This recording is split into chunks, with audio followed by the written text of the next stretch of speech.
ക്രിയേഷൻസിലേക്ക് എല്ലാവർക്കും സ്വാഗതം. ഇന്നൊരു ചെറിയൊരു വീഡിയോ ആണ്, അതായത് എല്ലാവർക്കും ഉപകാരപ്പെടുന്ന ഒരു വീഡിയോ ആയിട്ടാണ് ഇന്ന് ഞാൻ വന്നിരിക്കുന്നത്. ഇപ്പൊ നമ്മളെ വീട്ടില് ഒന്നെങ്കിൽ നമ്മള് കടയിൽ നിന്ന് തേങ്ങ വാങ്ങിക്കും അല്ലെ, ഇല്ലെങ്കിൽ നമ്മുടെ വീട്ടിലെല്ലാവരുടെയും വീട്ടില് തെങ്ങുണ്ടാവും. അപ്പൊ ഞാൻ ഇന്ന് പുറത്തുനിന്നാണ് കേട്ടോ തേങ്ങ വാങ്ങിയിരിക്കുന്നത്. വീട്ടില് തെങ്ങില്ല. അപ്പൊ നമ്മൾ തേങ്ങ വാങ്ങിക്കുമ്പോഴാണെങ്കിലും അല്ലെങ്കിൽ നമ്മൾ പൊതിച്ചെടുക്കത്തില്ലേ, അപ്പോഴാണെങ്കിലും ഈ മൂക്ക് നമ്മൾ വെക്കാറുണ്ട് അല്ലെ, ഇല്ലെങ്കിൽ തേങ്ങ പെട്ടെന്ന് ചിത്തായി പോകും. അപ്പൊ ഈ മൂക്ക് നമ്മളിങ്ങനെ തേങ്ങ എടുക്കുവാൻ നേരത്ത് ഇതിങ്ങനെ എടുത്തിട്ട് നമ്മൾ സാധാരണ ഇതങ്ങ് കളയുവാണ് ചെയ്യാറുള്ളത് അല്ലെ. ഇനി ആരും ഇതൊന്നും കളയരുത് കേട്ടോ. അപ്പൊ ഞാൻ തേങ്ങയുടെ മൂക്ക് എടുത്തിട്ടുണ്ട്.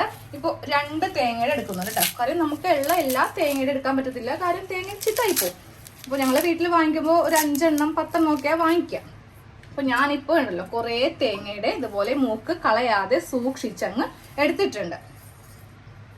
ഇനി നമുക്ക് ചെയ്യേണ്ടത് ഇതുപോലെ ഒന്നിങ്ങനെ പിച്ചി എടുക്കുക. കുറച്ച് കട്ടിയുള്ള ഭാഗം ഉണ്ടാവും, ഈ ഭാഗത്തൊക്കെ നല്ല കട്ടി ഉണ്ടാവും. അപ്പൊ നമ്മുടെ കയ്യിലുള്ള ഒരു കത്രിക വെച്ചിട്ട് ഇതിങ്ങനെ ചെറിയ കഷ്ണങ്ങളായിട്ട് ഒന്ന് കട്ട് ചെയ്യാം കേട്ടോ. അപ്പൊ നമ്മുടെ ഒരു സ്റ്റിച്ചിങ്ങിന്റെ ചാനലാണ്. അപ്പൊ ഞാൻ ആ ചാനൽ എടുക്കുന്ന കത്രികയല്ല കേട്ടോ, ഇതിന്റെ പഴയ കത്രികയാണ്. അപ്പോൾ ഞാൻ ഈ കത്രിക വെച്ചിട്ട് ഇതിങ്ങനെ ചെറിയ കഷ്ണങ്ങളായിട്ട് എല്ലാം ഇങ്ങനെ ഒന്ന് കട്ട് ചെയ്തങ്ങ് എടുക്കുവാണ് കേട്ടോ. ഞാനെല്ലാം കത്രികയ്ക്ക് ഇങ്ങനെ ചെറിയ കഷ്ണങ്ങളായിട്ടൊന്ന് കട്ട് ചെയ്ത് എടുത്തിട്ടുണ്ട്. ഇതുപോലെ 5 തേങ്ങയുടെ മൂക്കിന്റെ ആ ഭാഗമാണ് ഉള്ളത് കേട്ടോ. ഇനി നമുക്ക് ഇതെല്ലാം ഒരു മിക്സിയുടെ ജാറിലേക്ക് ഇട്ട് കൊടുക്കാം. എടുത്തിട്ടുണ്ട്. ഇത് നമുക്കൊന്ന് ജസ്റ്റ് ഒന്ന് ബ്ലെൻഡ് ചെയ്തെടുക്കാം. ഞാനിത് മിക്സിയിൽ ജസ്റ്റ് ഇങ്ങനെ ഒന്ന് അടിച്ചെടുത്തിട്ടുണ്ട് കേട്ടോ. ഇത് നമുക്കൊരു പാത്രത്തിലേക്ക് ഇട്ട് കൊടുക്കാം. അപ്പോൾ എല്ലാം ഇങ്ങനെ നമ്മൾ ഒന്ന് ഇതിലേക്ക് ഇട്ടിട്ടുണ്ട്. അപ്പൊ നോക്കിയേ, ഇതുപോലെ നമുക്ക് നല്ല പൊടിഞ്ഞിങ്ങനെ കിട്ടിയിട്ടുണ്ട്. ഇതാണ് നമ്മുടെ ചകിരി ചോറ്, അതായത് കൊക്കോപീറ്റ്. നമ്മൾ പൈസയൊക്കെ കൊടുത്തിട്ടാണല്ലേ കൊക്കോപീറ്റ് വാങ്ങിക്കുന്നത്. അപ്പൊ നമുക്ക് ഇതുപോലെ തേങ്ങയൊക്കെ നമ്മൾ എടുക്കുമ്പോൾ ഇതിങ്ങനെ ഒന്ന് കളയാതെ ചെയ്തെടുക്കാം കേട്ടോ. എന്നിട്ട് ഇതിങ്ങനെ അടർത്തി എടുക്കാം. നമ്മൾ ചെടിയൊക്കെ നടുമ്പോൾ നമുക്ക് ഇത് വെച്ച് കൊടുക്കാം. അപ്പൊ ഞാനിപ്പോ ചകിരിയും അതുപോലെ നമ്മുടെ ചകിരിച്ചോറും ഒന്ന് സെപ്പറേറ്റ് ആക്കി കേട്ടോ. ഇത് നല്ല പൊടിയാണ് കേട്ടോ. അപ്പൊ നല്ല പൊടി നല്ലോണം പറക്കും. അപ്പൊ നമ്മൾ കുറച്ച് വെള്ളം ഒഴിച്ചിട്ട് ഇതൊന്ന് കുതിർത്തി നമുക്ക് എടുക്കാം. വെള്ളം ഒഴിച്ചിട്ടൊന്ന് നനച്ചെടുത്തിട്ടോ. ഇപ്പൊ നമുക്ക് പൊടിയൊന്നും പറക്കത്തില്ല, ഇങ്ങനെ ഒന്ന് ആയി കിട്ടിയിട്ടുണ്ട്. അപ്പൊ നമ്മുടെ ആദ്യത്തെ ഉപയോഗം പറയാം കേട്ടോ. ഞാനിപ്പോ കൊക്കോപീറ്റ് ഇവിടെ എടുത്ത് വെച്ചിട്ടുണ്ട്. നമുക്ക് എന്തെങ്കിലുമൊക്കെ വിത്ത് പാകണമെങ്കിൽ നമുക്ക് ഇതുപോലത്തെ കൊക്കോപീറ്റിൽ പാകിയെടുക്കാം. പുറത്ത് നിന്ന് വാങ്ങിക്കേണ്ട ആവശ്യമില്ല കേട്ടോ. പുറത്ത് കിലോയ്ക്ക് അതിൻ്റെതായ വിലയൊക്കെ ഉണ്ട്. അപ്പൊ നമ്മൾ വെറുതെ കളയുന്ന ചകിരിയല്ലേ, അതിൽ നിന്ന് ഇങ്ങനെ ഒന്ന് ചെയ്തെടുത്താൽ മതി. അപ്പോൾ ഞാൻ ചീര ഇവിടെ ഇങ്ങനെ ഈ ഒരു ട്രേയിൽ ഇങ്ങനെ പാകിയിട്ടുണ്ട്. ഇതാകുമ്പോൾ നമുക്ക് എല്ലാ ദിവസവും ഒന്നും വെള്ളമൊന്നും ഒഴിക്കേണ്ട, വല്ലപ്പോഴും ഒഴിച്ചു കൊടുത്താൽ മതി. ഞാനിപ്പോൾ ഒരാഴ്ചയായി വെള്ളം ഒഴിച്ചു കൊടുത്തിട്ട്, പക്ഷേ ചീര വിത്തൊന്നും കരിഞ്ഞു പോയിട്ടില്ല. ചീര പാകി ഒരു 10 ദിവസം കഴിയുമ്പോൾ നമുക്കിത് മണ്ണിലേക്ക് ഇറക്കി നടാം. അതിനായിട്ടുള്ള വിത്ത് മേടിക്കുമ്പോൾ ഉണ്ടല്ലോ, നിങ്ങൾ ഹൈബ്രിഡ് വിത്ത് വാങ്ങിക്കുക. മിക്ക കടകളിൽ ഉണ്ടാവും കേട്ടോ. ഇത് നഴ്സറിയൊക്കെ ഉള്ള കടയില്ലേ, അതായത് ചെടിയൊക്കെ കിട്ടുന്ന കടകളിൽ നമുക്കിത് കിട്ടും. അപ്പോൾ നിങ്ങളുടെ കയ്യിൽ ഇതുപോലത്തെ ട്രേ ഇല്ലെങ്കിൽ ആരും വിഷമിക്കേണ്ട കേട്ടോ. നമ്മുടെ മുട്ടത്തോടില്ലേ, അതിങ്ങനെ എടുക്കുക. അതിൽ കുറച്ച് കൊക്കോപീറ്റ് ഇങ്ങനെ അങ്ങോട്ട് പാകി കൊടുക്കുക. ഒരു പകുതിയോളം പാകുക. എന്നിട്ട് കുറച്ച് ചീരവിത്ത് എടുക്കുക. കുറച്ച് ചീരവിത്ത് മതി. കുറച്ച് ചീരവിത്ത് ഇടുക. ഞാൻ രണ്ടാമത്തെ ഒരു ട്രേയിലും കുറച്ചുകൂടി പാകട്ടെ. ഇതിലും കുറച്ച് ചീരവിത്ത് ഇങ്ങനെ ഇട്ട് കൊടുക്കുക. എന്നിട്ട് കുറച്ചുകൂടി മേളിൽ ഇങ്ങനെ ഒന്ന് കൊടുക്കുക. മണ്ണിൻ്റെ ഒന്നും നമുക്ക് ആവശ്യമില്ല കേട്ടോ. ഇപ്പോൾ മിക്ക വീടുകളിലും ഇപ്പോൾ മുറ്റമൊക്കെ ആണെങ്കിലും നമ്മൾ ടൈലൊക്കെ ഇട്ട് നല്ല ഭംഗിയാക്കി വെച്ചിരിക്കുവാണല്ലേ. ഇപ്പോൾ മണ്ണില്ലാന്നും പറഞ്ഞാൽ നമ്മൾ ഇങ്ങനെയൊന്നും ഈ ഒരു പണിക്കൊന്നും നമ്മൾ നിൽക്കത്തില്ല.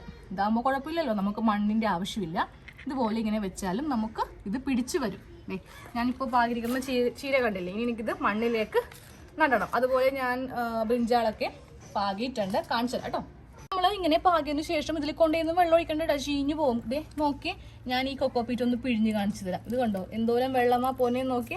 പക്ഷെ ഇത് കണ്ടാൽ പറയില്ലേ ഇതിൽ ഇത്രയും വെള്ളമുണ്ടെന്ന്. മണ്ണിനേലും നല്ലതാണ് കേട്ടോ ഈ കൊക്കോപീറ്റിൽ നമ്മൾ ചെടിയൊക്കെ നടുന്നത്. വല്ലപ്പോഴും ഒഴിച്ചു കൊടുത്താൽ മതി. ഒരു 3 ദിവസം അല്ലെങ്കിൽ 4 ദിവസം കഴിയുമ്പോൾ ഒഴിച്ചു കൊടുത്താൽ മതി. ഇനി അടുത്ത ഉപയോഗം, നമ്മുടെ ഇത്രയും ചകിരി നമുക്ക് ബാക്കിയുണ്ടല്ലേ, അടുത്ത ഉപയോഗം ഉണ്ടോ, ഒരു ചെടിച്ചട്ടി എടുക്കുക. മണ്ണിൻ്റെയോ ഏത് വേണമെങ്കിലും എടുക്കാം. ഇനി നമ്മുടെ വീട്ടിലുള്ള പൊട്ടി എന്തെങ്കിലുമൊക്കെ മൺചട്ടി ഉണ്ടാവില്ലേ, അതാണെങ്കിലും മതി. നമുക്ക് ഇനി ചകിരി ഏറ്റവും താഴെ ഇങ്ങനെ കൂടെ ഇട്ട് കൊടുക്കാം.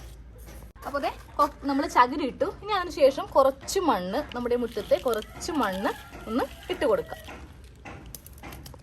കുറച്ച് മണ്ണും നമ്മൾ ഇട്ടിട്ടുണ്ട്. ഇനി ഇതിൻ്റെ മീതെ കുറച്ച് കൊക്കോപീറ്റും കൂടെ ഇട്ട് കൊടുക്കാം. അപ്പോൾ ഇനി ആരും തേങ്ങയൊക്കെ വാങ്ങിക്കുമ്പോഴോ അല്ലെങ്കിൽ പൊതിക്കുമ്പോഴോ ഉള്ള ആ ഒരു മൂക്കൊന്നും കളയരുത് കേട്ടോ. ഇതുപോലെ സമയം കിട്ടുമ്പോഴൊക്കെ നിങ്ങളിങ്ങനെ ഒന്ന് ചെയ്ത് നമുക്ക് എടുക്കാം.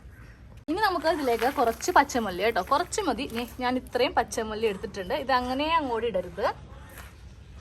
മല്ലി നമുക്ക് ഏതെങ്കിലും ഒരു വടി വെച്ചിട്ട് ജസ്റ്റ് ഇങ്ങനെ ഒന്ന് ചെയ്തെടുക്കാം. അപ്പോൾ ഇതിങ്ങനെ സ്പ്ലിറ്റായി നമുക്ക് കിട്ടും. ഇത് വേണം കേട്ടോ നമുക്ക് പാകാനായിട്ട്. ഇത് എടുത്തിട്ടുണ്ട് കേട്ടോ. ഇങ്ങനെ ഒന്ന് പാകി കൊടുക്കുക. അപ്പോൾ നമുക്കിനി മല്ലിയിലൊന്നും പുറത്ത് പോയി വാങ്ങിക്കേണ്ടി വരില്ല. ഇനി ഇതിൻ്റെ മീതെ കുറച്ചുകൂടി കൊക്കോ പീറ്റ് ഇങ്ങനെ അങ്ങോട്ട് വിതറി കൊടുക്കുക. അപ്പോൾ മണ്ണൊക്കെ വളരെ കുറച്ച് നമുക്ക് മതി. കുറേ മണ്ണൊന്നും നമുക്ക് ആവശ്യം വരില്ല. വല്ലപ്പോഴും പറ്റു വെച്ച വെള്ളം ഒന്ന് നനച്ച് കൊടുക്കുക കേട്ടോ. നമ്മൾ മല്ലി ഇങ്ങനെ പാകിയിട്ടുണ്ട് കേട്ടോ. ഞാൻ എൻ്റെ ഒരു 1-2 മുമ്പ് ഇതുപോലെ ഇങ്ങനെ പാകിയതാണ്. അപ്പോൾ ചെടിയൊക്കെ നന്നായിട്ട് വളർന്നു വന്നിട്ടുണ്ട്. ഒരാഴ്ചയും കൂടി കഴിയുമ്പോൾ എനിക്കിതിന് കറിക്കെടുക്കാം. നമുക്ക് ബാക്കി ചകിരിയുണ്ട് കേട്ടോ. അപ്പോൾ നമ്മൾ റോസയൊക്കെ നട്ട ചട്ടിയിൽ ചെറിയൊരു കുഴി ഇങ്ങനെ ഒന്ന് എടുത്ത് കൊടുക്കാം. സൈഡിൽ നിന്ന് കുറച്ചിങ്ങനെ മണ്ണ് നമുക്ക് മാറ്റി കൊടുക്കാം കേട്ടോ. എന്നിട്ട് ഈ ചകിരി ഇങ്ങനെ വെച്ച് കൊടുക്കാം. ഇട്ട് കൊടുത്തിട്ടുണ്ട് കേട്ടോ. ഇനി വെള്ളം ഒഴിച്ചോ. എപ്പോഴും ഒന്നും ഒഴിക്കേണ്ട ആവശ്യമില്ല. ഇതിലിങ്ങനെ ജലാംശം ഇങ്ങനെ നിന്നോളും. പെട്ടെന്നൊന്നും കരിഞ്ഞൊന്നും പോകത്തില്ല. ഇപ്പോൾ മഞ്ഞല്ലേ, അപ്പോൾ മണ്ണൊക്കെ പെട്ടെന്ന് ഡ്രൈ ആയി പോവും. അപ്പോൾ ഇങ്ങനെ ഉറപ്പായിട്ടും വീട്ടിൽ ചെടിയുള്ളവരെ ചെയ്ത് കൊടുക്കുക കേട്ടോ. അപ്പോൾ ഞാൻ നട്ട ചീരയാണ് കേട്ടോ. ചീരയുടെ ആ ഒരു വണ്ണം കണ്ടില്ലേ തണ്ടിൻ്റെയൊക്കെ. അപ്പോൾ എല്ലാവരും ഇങ്ങനെയൊന്ന് മസ്റ്റായിട്ട് ചെയ്യാം. അപ്പോൾ നമുക്ക് അടുത്തൊരു വീഡിയോ ആയിട്ട് കാണാം. താങ്ക്